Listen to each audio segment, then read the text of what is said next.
Today's lesson will be discussing the Prelude in A by Ferdinando Carulli. This is on page 97 of Beginning Classroom Guitar, and I'll be referring to the fingerings that are given in that score. So if you don't have it, please contact me for a free PDF copy of the entire textbook that has this piece and a number of others that will be covered in video lessons. Prelude in A is a really interesting piece. It helps students to develop the right-hand arpeggio P-I-M-A, which remains consistent throughout this entire piece. The other thing about this work is it utilizes chord shapes that we should be familiar with at this point. They're all open position chords, and the D chord, the A chord, and the E chord are used repetitively in this piece. So if you're not completely familiar with those chords, pause this video, take a look, remind yourself of those shapes. So the next thing you're going to want to do is you're going to want to address the right hand issue that is consistent throughout this piece, and that is the P-I-M-A arpeggio.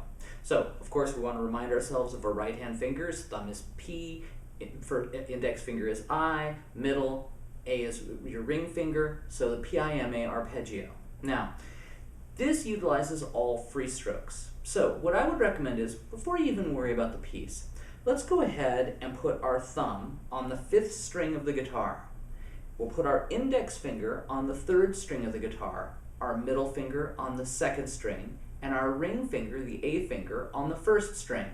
And what I want you to practice is just playing very slowly, P-I-M-A.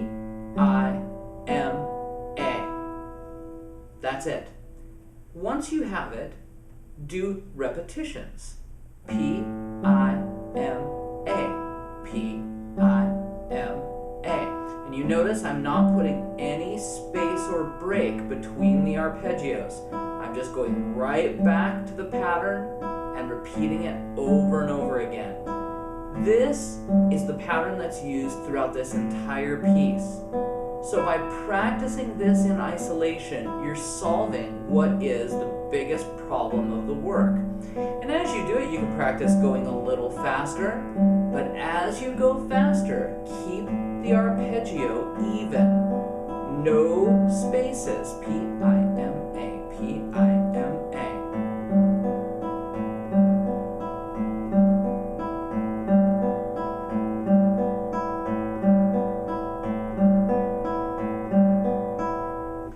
So I recommend you do that for a little bit. You may want to pause the video right now and practice that repetitive pattern. And when you're ready to move forward, unpause me.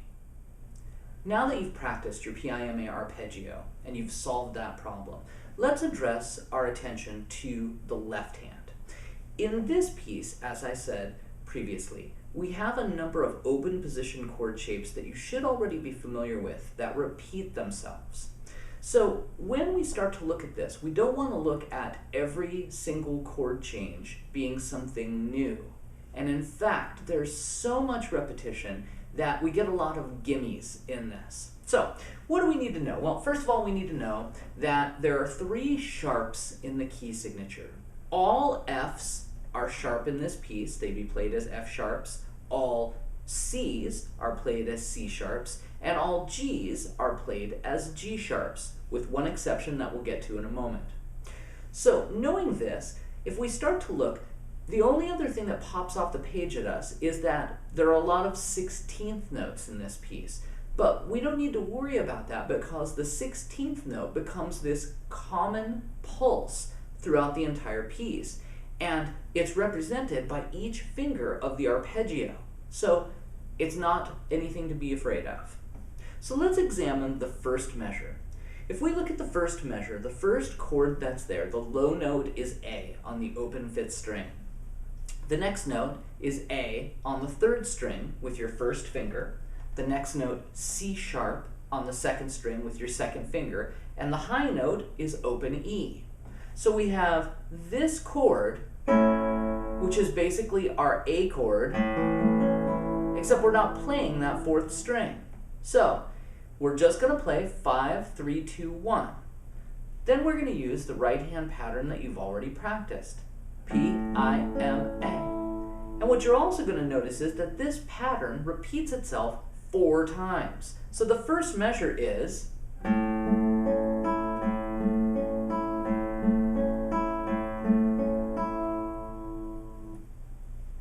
nice and straightforward. Once you see the pattern, once you see the chord shape. Okay, let's go on to the second measure. Now the second measure asks some interesting things of us. If we look, the low note is still the low note A, the open 5th string. The next note is B, and if you notice, right above that B note is the number 3 in a circle. That indicates that that B is going to be played on the 3rd string. So, if we count up from where we just were on A on the 3rd string, A sharp, B, we realize that the next note is on the 3rd string at the 4th fret, which is the note B. We continue to look, the next note is D with your 2nd finger, and the high note of the chord is the open E again. So if we play these all at once, it sounds like this. And if we do it as an arpeggio,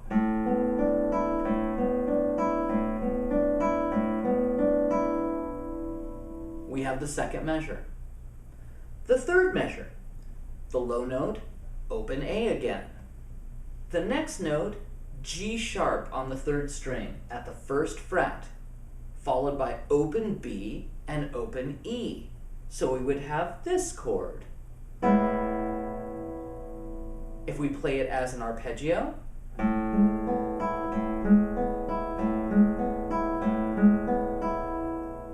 and the 4th measure, the 4th chord of the piece, is the same as the 1st. We go back to our A chord. So, here's what the first 4 measures sound like played slowly.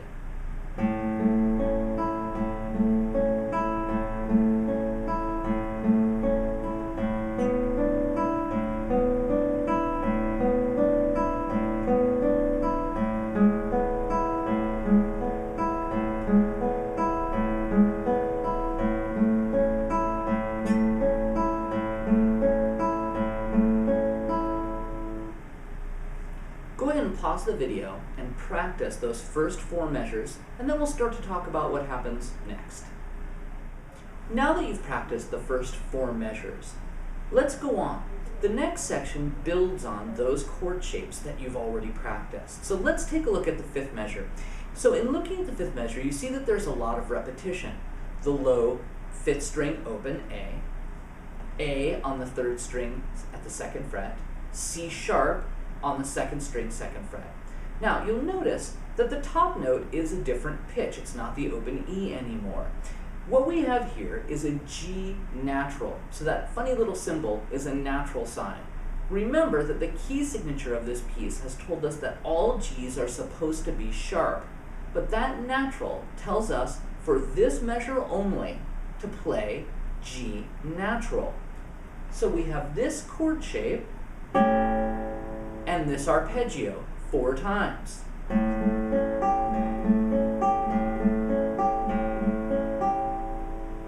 The next measure is a chord you should be familiar with, the open D chord. And written out, we have D on the 4th string open, A, 3rd string 2nd fret, D, 2nd string 3rd fret, and F sharp at the 2nd fret of the 1st string. Our arpeggio subtly changes. Our thumb now plays the 4th string rather than the 5th string. So we have this. Or as an arpeggio,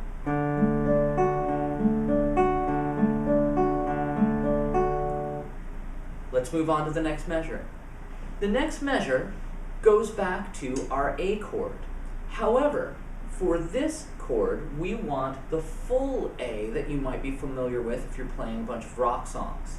So our first finger is going to go to the 4th string 2nd fret, 2nd finger on the 3rd string 2nd fret, and 3rd finger on the 2nd string. And now we're going to place our arpeggio on strings 4, 3, 2, and 1. We only play this chord twice. The next chord has a low E, the open 6th string, followed by G sharp on the 3rd string 1st fret, open B, and open high E. Again, we play this one twice. The next chord is the same chord as the first chord of the piece. So we go back to our A, C sharp, E with the 5th string bass. And we play it 4 times. So I want you to go ahead and pause the video and now focus on this second section. The good news is we have 2 measures that are a little tricky, and the rest of the piece is repetition. So now that you've practiced up to this point, I want to talk to you about the toughest chord change of the whole piece. The last chord that you played was our A chord, 5th string, 3rd string, 2nd string, 1st string. Now, the next chord, if you look at the notes, has nothing in common with this shape. Anytime we have chord shapes that have nothing in common, we have to kind of plan for how we're going to make our changes, because there's nothing to guide us, there's nothing to help us to make the change a little smoother. So when I look at the next measure, the low note is the note F sharp on the 4th string at the 4th fret with our 3rd finger. So for me, my strategy is I want to get that note placed, and then once I pluck it, place my other fingers to get the chord shape. Now, the other notes are A sharp on the 3rd string at the 3rd fret and C sharp on the 2nd string at the 2nd fret. So the shape looks like this. But the problem is going from this chord shape to this chord shape without a pause. So what we have to do is we have to get that 3rd finger placed as quickly as we possibly can. So you may want to practice going back and forth between these chords.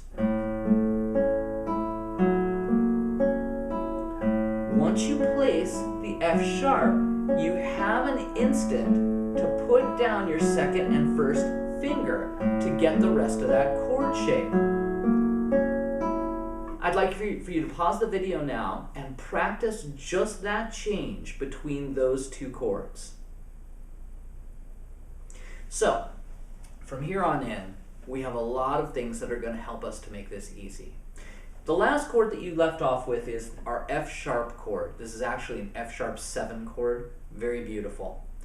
The next chord, a B minor chord, has the same exact shape, but we're going to move to the next higher sounding strings. So if we're playing our F sharp chord, 3rd finger on the 4th string, 4th fret, 2nd finger on the 3rd string, 3rd fret, 1st finger on the 2nd string, 2nd fret. The next chord has an open D, the B on the 3rd string at the 4th fret, the D on the 2nd string, 3rd fret, and the F sharp on the 1st string at the 2nd fret. You'll notice that the shape stays the same. We're just changing strings. So this exercise is another great way to practice this change. Just going back and forth, practicing, adjusting the shape from string set to string set. Now here's the good news. Once you have this, the remainder of the chords are repeat the next measure. The next measure goes back to our E chord. This one's voiced a little differently. We have our 2nd finger on the 4th string, 2nd fret, our 1st finger on the 3rd string, 1st fret, open B, 2nd string, and open high E. So we have this 4 times. The next measure is all repetition. Back to the same chord as the beginning, twice. Back to our D chord twice. Back to our full A chord. Back to the E chord with the low 6th string. So, if I play from the F sharp chord slowly to the last measure, we have this.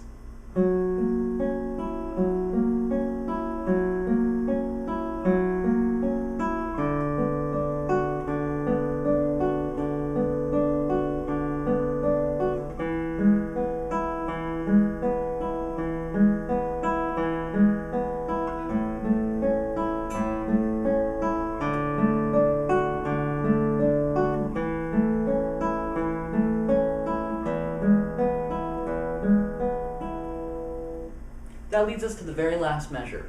And the very last measure may look different, but it's actually not anything to worry about. So, if you look at the notation above the measure, you see something that says 1/2 C2.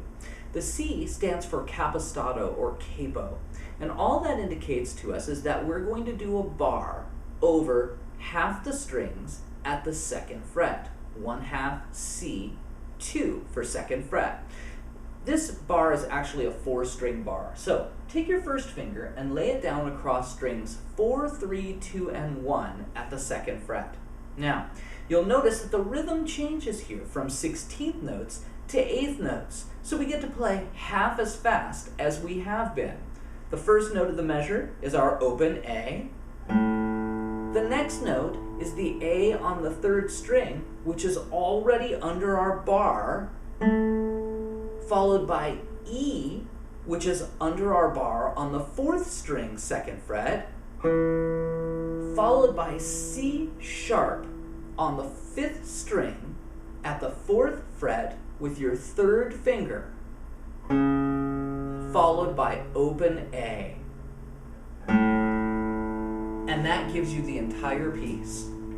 So, for me, I focus on different parts of this piece. The first thing I want to solve is the right hand arpeggio pattern, because it does remain consistent throughout the entire piece. Once you have that, then this becomes a chord change exercise. And since we're already familiar with the D, A, and E, it becomes figuring out how to change to those chord shapes that we're not familiar with. So, I hope that this video has given you a good way to study this piece in a structured manner and to start to put it together. Remember to practice slowly and to connect your chords and to try not to leave breaks in your arpeggio so that everything is smoothed out. If you have questions, refer back to the performance at the beginning of this video that demonstrated the piece from beginning to end. I hope that this helps. Please let me know. Feel free to email me or leave comments. And don't forget to subscribe to the channel. I am trying to provide updates as often as I can of new works out of the textbook. Thanks.